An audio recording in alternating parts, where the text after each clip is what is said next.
Welcome to Let's Talk Possibility. This is episode 84 on the 24th of June 2013. Tonight we're joined by Dr. Bruce Lipton, and he's talking to us about what's happening in the world of human evolution today. Thank you for listening.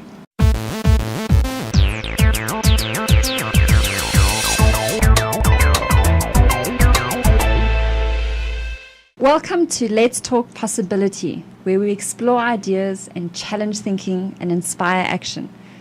I'm Talana Simpson, and with me is Mongizi Mtati. What is happening in the world today with the crises that we are finding ourselves in? Are we evolving forwards or backwards as humanity? We're going to ask Dr. Bruce Lipton, a pioneer in the new biology called epigenetics, and an internationally recognized leader in bridging science and spirit. Bruce trained as a cell biologist and was on the faculty of the University of Wisconsin's School of Medicine, and later performed groundbreaking stem cell research at Stanford University. He's also the best-selling author of the book The Biology of Belief, and the more recent book Spontaneous Evolution, which he co-authored with Steve Barman, I hope I pronounced that right, and he's just released book The Honeymoon Effect. And Bruce, in one of your books, I read a quote where you described it that when you said that crisis precipitates evolution. What do you actually mean by that? Well, it's very well. First of all, thank you so much, Talana, for this opportunity to speak with you, and especially the wonderful audience in South Africa, because all of us are involved in a global evolution, and what we're talking about in regard to your question is, what does it mean crisis precipitates evolution? The simple point is this: when we hit a crisis point, it says that we are going in the wrong direction, and then we have to deal with the issue of what's causing the crisis and rethink our way out of the crisis. That means we have to change the direction of our thinking and our life and our evolution. So we're hitting a wall, and basically science has established this as a fact that we are now into the sixth mass extinction of life on this planet. 5 times in the history of this planet, life was thriving, and then all of a sudden some mass extinction event occurred, such as comets or asteroids hitting the planet and undermining the environment, and the whole thing fell apart. 5 times this happened already. Today, science has recognized that we are losing species of organisms faster than even in the previous 5 mass extinctions. And more importantly, science has recognized that the cause of the extinction that we're facing is human behavior. Well, then we're left with a very simple understanding. If we continue what we're doing, then we are, heading full speed ahead toward our own extinction. So we have a crisis in front of us that says we have to change. And we have to change the way we're living on this planet, because we're not living in harmony with the planet. And as a result, we're undermining the world. And while people see one crisis or another crisis, like economic crisis, healthcare crisis, academic crisis, religious crisis, all of them are part of one crisis, and that one crisis is the mass extinction that we are facing right now. So it says we must go in a different direction, and this is why we see all the upheaval in the world, as we are going in a little state of chaos before we move in a more positive direction. You mentioned, one of the things that you just mentioned now, which really caught my interest, was that we're not living in harmony with the world, is one of the reasons that we're facing part of this crises that we see around us. And it goes from economic crisis to, the crisis that the planet itself is going through. Where do you think this gap, this break in the harmony occurred? And how did we create that? How did we cause that? The disharmony occurred after we lost a period of understanding on this planet. Let's go back in history of civilization. There was a period back 10,000 years ago where civilization was living according to a principle called animism.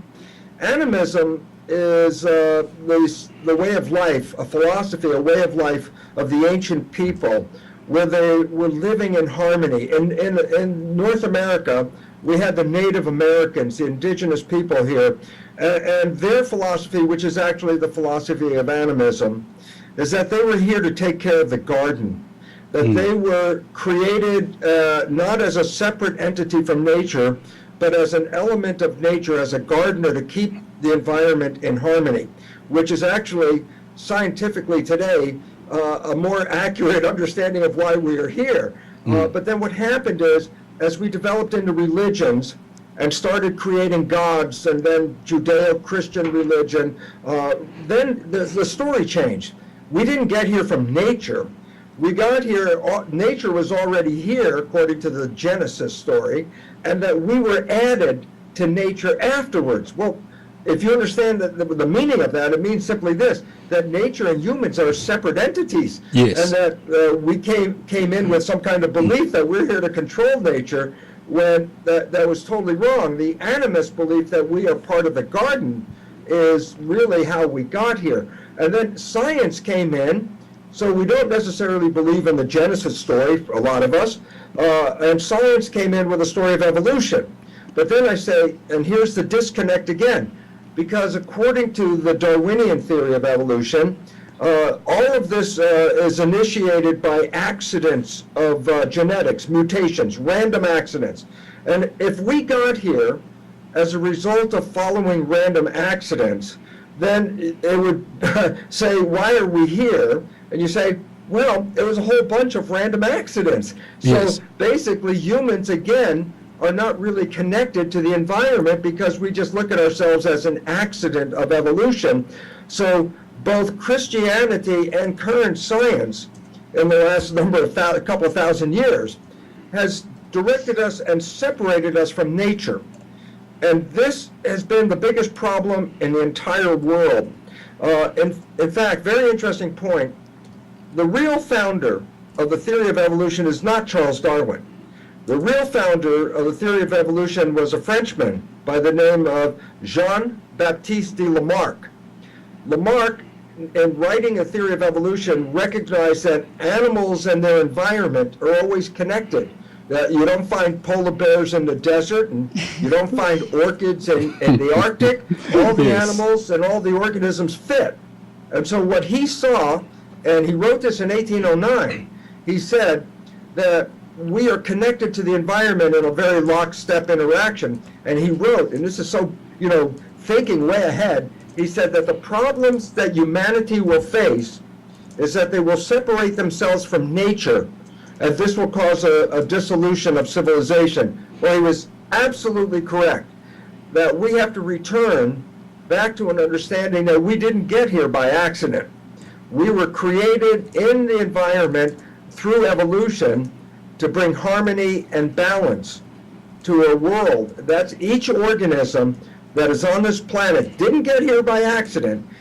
Each organism was brought in to bring harmony after a previous organism throws it out of balance. A new organism comes in and tries to return the balance, but then that even goes out. So then nature brings another organism in.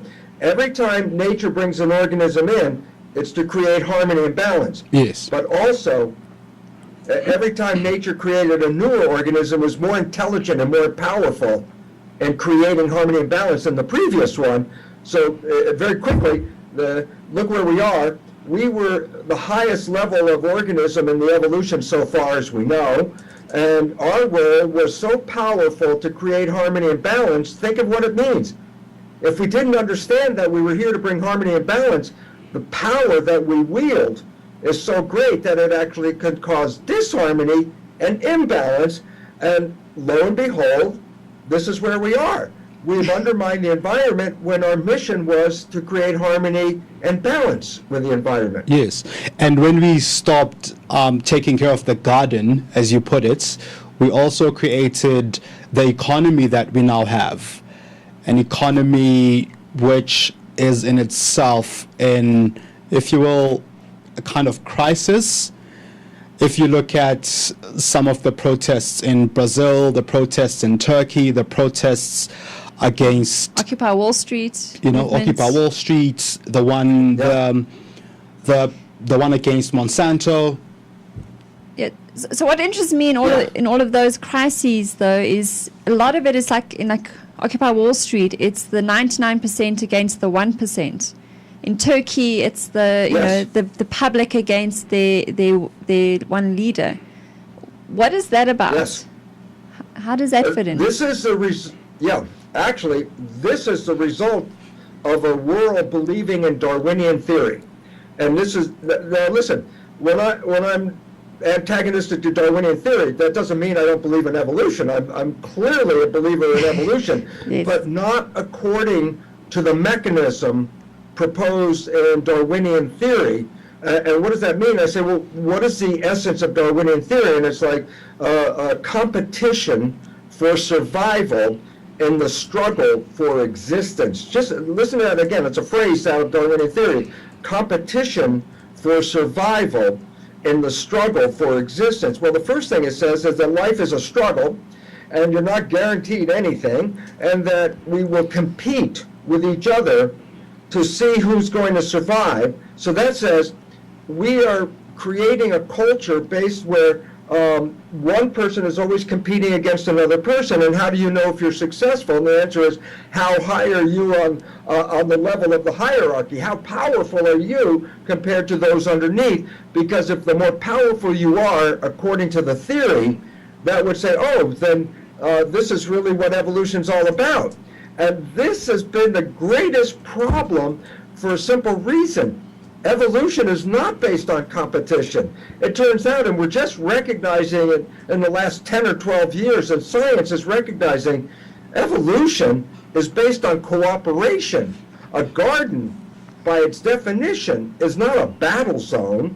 A garden is a harmonious community of plants and animals working together to create something beautiful. Well, evolution was designed for the garden.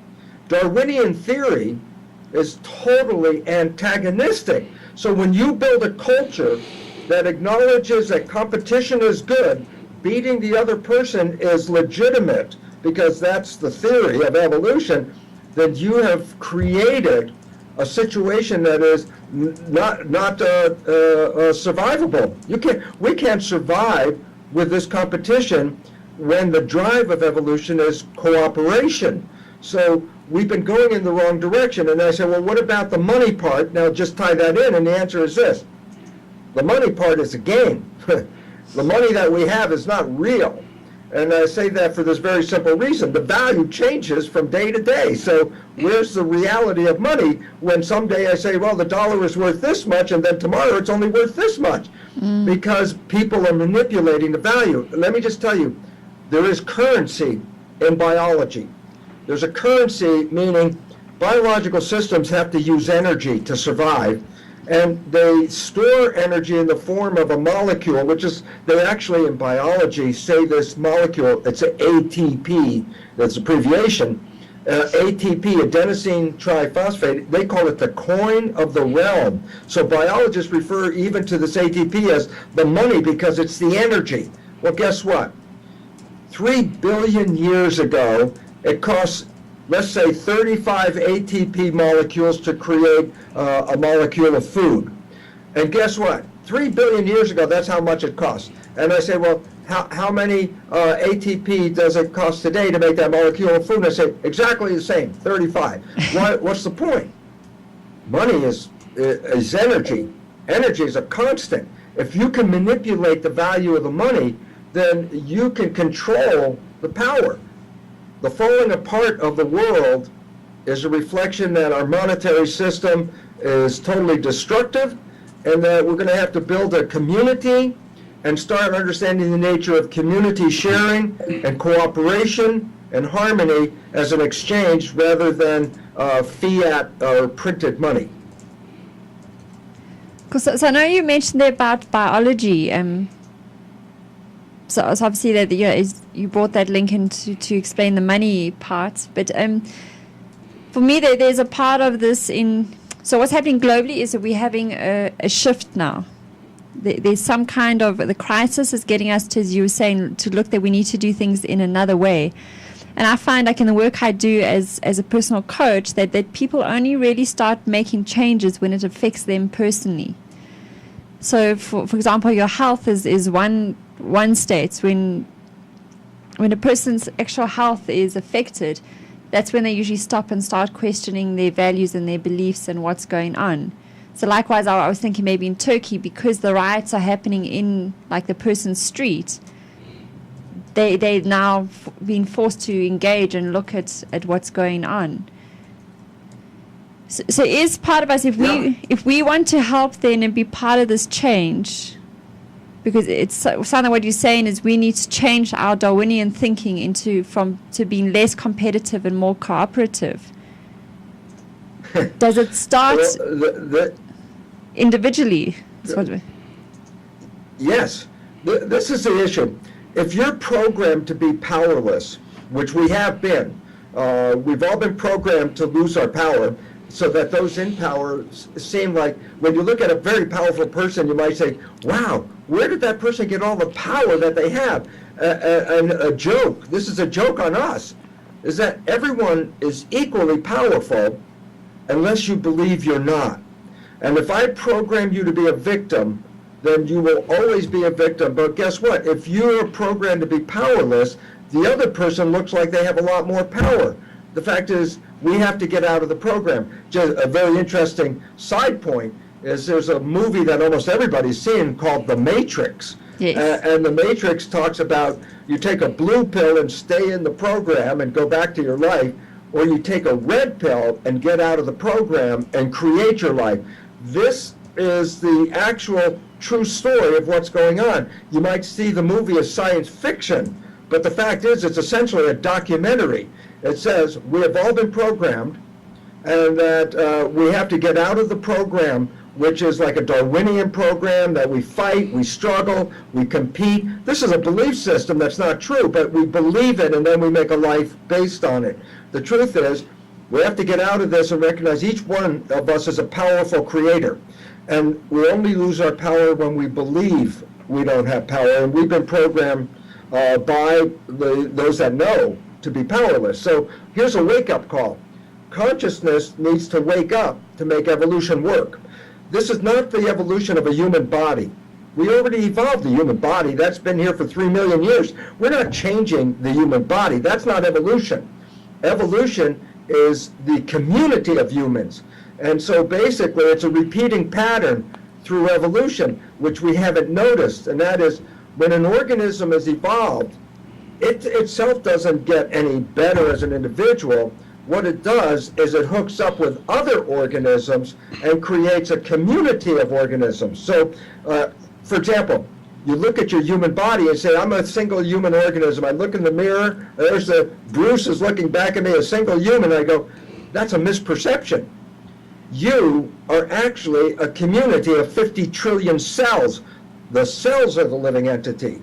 And that you're like made out of 50 trillion amoebas. Underneath your skin is a world of 50 trillion individual amoebas working in community, working in harmony, sharing their intelligence, sharing their efforts to create a human being. So what happened was the amoeba evolved, but after it got to be the best amoeba it could be, it couldn't evolve any better, so what did it do? Formed a community of amoebas. So all the organisms that you see, a worm, a fish, a frog, all of these are communities of amoebas that are working together in harmony. So guess what? The repeating pattern. When the human evolved, it's like the highest level of an amoeba community, but it's a single organism. So then we say, well, what happened to the human? Well, it completely evolved, and now I say, but what's the next step? Once the organism is evolved, the next step is creating a community of these organisms wherein they share their wisdom, their awareness, their efforts, they work together. And if you think 7 billion people on this planet is tough to consider as a single organism, I say there are 50 trillion cells that are living in your body. Every cell, I could take a cell out of your body, it can live outside of your body. It's a free living organism, but inside your body it's a community. What we're doing in our evolution is making a repeat pattern. The human is like the cell, And 7 billion of us are finally coming to realize that we're not separate entities, we're all part of one superorganism called humanity. So the evolution is not the evolution of the individual, that's a Darwinian belief. This is the evolution of the entire community. So when you look around the world and you see what's happening, this is part of a pattern of evolution that's playing itself out. So for example, the humans evolved as individuals, but they start coming together in communities, forming colonies, tribes, states, nations. These are organizations of individuals. Well, guess what? With the internet is the evolution of the global nervous system. The internet is the connection, a nervous system that allows 7 billion cells to come together as one community. The connection of the internet, and especially the younger generation, is what is creating the evolution that we're experiencing right now. For this reason, the older generation is still built on the old beliefs of Darwin and separation and competition. The younger generation, under 40, and they have a name, the older generation is called baby boomers. The new generation, under 40, is called the millennial generation, the millennials. Well, the millennials have a different philosophy and a different way of life because they're connected by the internet. When they get together and they see each other in other parts of the world and they recognize how people in different parts of the world have a better life than they have, they start to recognize, but why can't we have that? And this is what precipitated the Arab Spring, when Arabs started looking around the rest of the world and saying, how come they're all enjoying their lives so much better than we're enjoying our lives? They could see it. And the point is, they start to say, our government is not supporting this. And that's true. And the governments are beginning to fall. Because basically, the evolution is when all of us, and especially led by the millennial generation, when all of us start to see that the entire globe is one living organism and all humans are a superorganism on that planet, that killing another person would be the same as torturing yourself. It would be like killing another person would be like I say, okay, kill some of your cells. And you go, what? And I go, exactly. The whole idea is this: we're all part of the same body. We have to let go of the programming, take the red pill, that has caused separation, that has caused disempowerment, that each one of us is a powerful creator, and each one of us needs to act independently toward this creation. And finally, the answer to the question after all that is, what can we do as individuals? And here's the most important thing. You don't have to go out and lead the world. The only thing we have to do as individuals is live in the harmony and peace and the community of living working with nature and the environment. So that means basically there was an old story in the hippie days, the time when Rodriguez was around. The old story was this: before we go out and change the world, what we have to do is take care of our own backyard. And that basically says, if you start to learn how to live in harmony with each other or those around you, with nature around you, and you start to live in balance and peace as an individual, that is what's going to contribute to the evolution. You don't have to be up in the front, be in the Capitol waving a flag. You just have to start living in your peace and harmony with those around you and nature.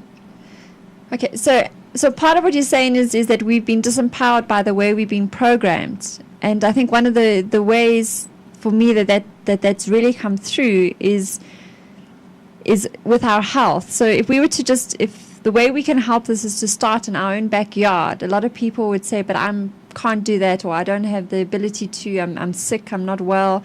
So my question is really gearing to your point about genes, because I think we've really been conditioned to think that we don't have any control over our own biology, that it's all genetically based, which totally disempowers you in your own backyard.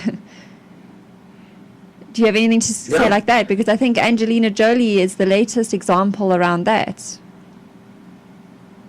You know, where she's gone and had a double mastectomy to try and prevent cancer because of a question around her genes. a very unfortunate message that she offered, because she's offering the message of victim. And so let me just explain something. The old programming, which is being changed at the leading edge of science, but unfortunately the meaning of it, it really needs to come to the public more than the scientists need it, Yes. is that the belief that we were all programmed with, and it's still in all your textbooks, it's still in all the textbooks everywhere, that life is controlled by DNA, the genes. Now, why is this a problem? And the answer is this. If DNA controls your life, and then think about it, as far as we know, we didn't pick the genes we came with. If we don't like the traits and characters, we can't change the genes, then we are being led to believe that our life is controlled by our DNA and we have no control over the DNA. By definition, that belief makes you a victim of your heredity. Meaning, if you've got cancer, Alzheimer's, diabetes, or something running in your family, you have a belief that these genes that are causing that disease in your family are in you, and then these genes are going to control your life and you have no control, then you're a victim. This is the belief that Angelina Jolie was operating from. She was operating from the fact, she says, I have these genes, and these genes are going to kill me, so I'm going to cut out these cells, and then I'll be okay. And the fact is this, the new science is called epigenetics. It's not genetics, it's called epigenetics. You say, okay, wait, what the, it sounds almost the same. I go, when I say genetic control, which is what's taught in school, I am saying control by genes, genetic control, control by genes. That's the belief that I'm a victim. And let me just emphasize right here, as you brought up, if you believe you're a victim, you're also believing you are powerless. That's what a victim means. I am powerless to control my life. I am a victim. I need somebody else to help me save my life. That means, guess what?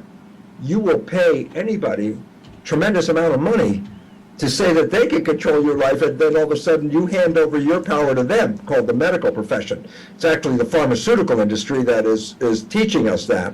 But here's the whole belief. Genetic control is not true. A new science established since 1990 is called epigenetic control.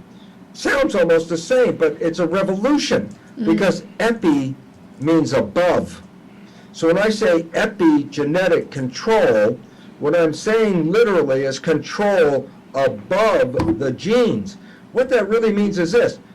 The belief you've been programmed with, that genes turn on and genes turn off and genes control life, totally false. Not true. Genes are blueprints. Blueprints don't have on and blueprints don't have off. Blueprints are just blueprints. The important part about a blueprint is you need like a contractor. You need somebody to read the blueprints, and you need somebody to select the blueprints. And it turns out our mind, our beliefs, our emotions, our perceptions of life, this is the control that controls the genes. And if you understand that your beliefs and emotions and attitudes control your life and your environment controls your life, then you recognize this. You're not a victim for a simple reason. You're the one that can change your beliefs, your perceptions. You can change your environment. You can change all those things that influence your genes. So the genes don't control you. It's your decisions about how you want to live that control your biology. And so it's basically what people have known for 100 years, something called the placebo effect. The placebo effect is, I tell you this drug is what's going to heal you, this brand new miracle drug. I give you this pill. You totally believe that this is the drug that's going to heal you. You get healed, and then later you find out the drug was only a sugar pill. This is responsible for from somewhere from 1/3 to 2/3 of all healing in the medical profession. It's the belief. Why is this important? Because the pill didn't heal you. It was your belief that the pill was going to heal you. That's what healed you. So all of a sudden it said, oh my God, it was your belief that controlled your life. And the answer is absolutely. And while we talk about the placebo effect, positive thinking about a treatment as healing you, what about negative thinking? Well, it turns out negative thinking is equally powerful to positive thinking, but it works in the opposite direction. It's called in medicine the nocebo effect. And what that represents is this. Well, a positive thought that this pill can heal me will actually lead to my getting healthy. A negative thought that this disease is going to kill me, or that I believe that I'm going to die for this reason, is actually as powerful enough to create that. In other words, a negative thought can kill you. A negative thought can give you the cancer. A negative thought can take away your health. Equally powerful. And I say, why is that important? The answer is, when psychologists look at our thoughts, about 70% of them are negative and redundant. So it says basically all day long, we're sending negative statements into our genes, into our behavior, and as a result, we're living out of harmony. And this is why we express so much disease. So if Angelina Jolie believes in her heart that she is a victim and that she must remove her breast through mastectomy, then she's absolutely right. Because she already bought she was a victim. Yeah. But the whole point is that, but other people have the same genes and they don't have the cancer. That's a more important question. It's not if you have the gene and you get the cancer, because there's no gene that if you have it, you automatically get cancer. So every gene, there's a large number of people that have the genes and they don't have the cancer. And that becomes important because you have to ask a question. If I have the gene and I don't get the cancer, then does the gene cause the cancer? And the answer is no. Why? Because I have the gene, I don't have the cancer. What's the difference? And the answer is, basically, it's your way of life and your beliefs and your attitudes. So having a gene with negative beliefs can cause the cancer. Having the gene with a positive belief about your health and your life can avoid the cancer. So the most important point, you're not a victim of the genes. If anything, you're a victim of your thoughts. And then I say you're a victim of your thoughts because most of them have been programmed into your life before you were 7. So you're not living your life of thoughts. You're actually living the program you got before 7. There's a question that comes to mind with that, but before I get into that, we've got Colin on chat here, on our live chat, who asked a question. So I'll read his question. He says, I've discovered that in science and in the universe, dualities support one another. And the problems humans face is unsupported dualities. What are your thoughts on this? The concept of dualities is a problem because dualities said there's one choice or another choice. This is a kind of a Newtonian belief of a physical mechanical world where there's black and white, positive, negative, these opposite things, male, female. We separate everything into polarities. Quantum physics came in 1925, and it's, it hasn't fully taken the population by storm yet, even though it's been used to make things anywhere from an atom bomb to a computer. Quantum physics gives us a completely different philosophy and says everything is one. There is no this or that. Everything is in the same one thing. And why this becomes important is the moment you think dualities, you are now pushing yourself to one side or another side, and you're closing your vision to half the universe. As soon as you say, I believe this side, you then say, I don't believe this side. It's like, well, that's still part of the universe, and you got to know about it. So the duality becomes the biggest problem. The unity is the direction that new physics wants to take us. The duality is old programming of competition, A against B, as two alternative things. And it's like, that is destructive because the world is A and B. There's no A or B, it's A and B. So basically, what we have to start to understand is that our thinking is divisive just by the nature of polarity. When you put quantum physics in, it says everything is one, and that we start to learn how to live in harmony with both sides of each polarity. Coming to the midpoint is where our destination is, not living at the edges of a gradient of polarity from white to black, male to female, right to wrong. There's nothing that lives that way. We have to come to the middle. And when we come to the middle, we see both sides. And when we see both sides, then we have information. If you leave out half the information, you leave out half the knowledge. Knowledge is power. You leave out half the knowledge, you've just been disempowered by 50%. And the reality is this, you have to have all the knowledge. And that's what quantum physics says is our mission. And so if you understand the nature of quantum physics, it said we go from divisiveness to wholeness. If you understand what's happening in civilization, look at it exactly in the same way. We're going from divisiveness to wholeness. That is our destination. Great. So it sounds like what you're saying, as we go on that destination into wholeness, the best thing that we can do is all start in our backyard, and that's by stepping out of victimhood and understanding that our genes don't control us, that we do, our thoughts, our perceptions, and hopefully also then pass it on to our children, start teaching them that they are in control of their thoughts and their outcome. We were to sum it all up now. Yeah, I would just like to say how important it is that what we haven't known is that children in their first 7 years of life, first 7 years, their brain is operating at a different frequency than consciousness. When you put wires on a person's head, EEG, and you start to read brain activity, you'll start to recognize a child under 7 is not operating from consciousness. It's operating from a lower frequency called theta. Theta is actually a state of hypnosis. It basically says this, that we get our programming about life by observing those around us, especially our parents, family, community, and culture. For the first 7 years, we're on record. We watch other people. We watch their behavior. And we download their behavior as programs of life.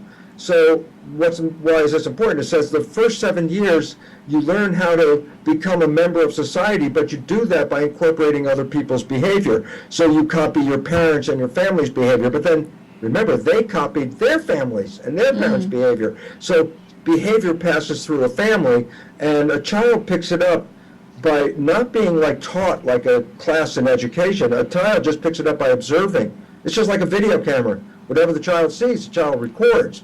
And what we start to find out is it's the negative behaviors that are passed through families that are programmed into a child's subconscious mind that inevitably control who they are.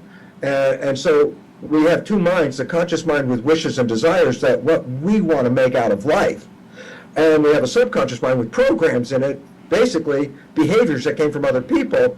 And science has recognized that only 5% of the time are we operating from our conscious mind. That means 5% of your day you operate from your wishes and desires.